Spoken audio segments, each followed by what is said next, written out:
Right, I'm going to start with Charlie's story and where his mental health began and what have you.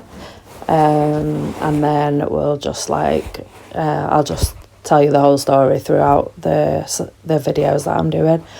So Charlie was 17 when he passed away, and he suffered with mental health from about age 11, 12. And it just got worse and worse and worse. And Charlie had ADHD and he was autistic.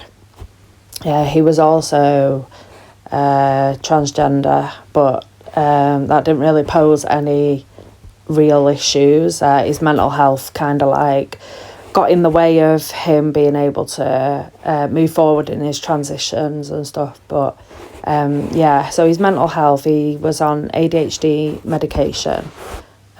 He started that when he was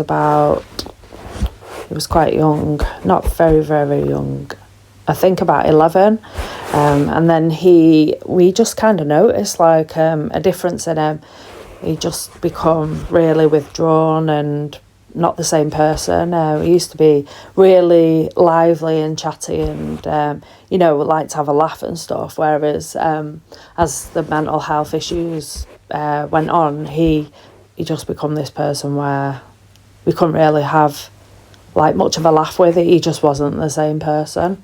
And we noticed his self-harming. We didn't find out about his self-harming straight away. It was pointed out to us about 6 months after he'd started self-harming, and we'd been on a family holiday to Malta in the October, and his arms were fine and stuff. There was just nothing. He wore t-shirts when we were away, and then we did see him with t-shirts on. When we think back, he just had jumpers on, but you don't think that there's going to be these self-harm marks underneath.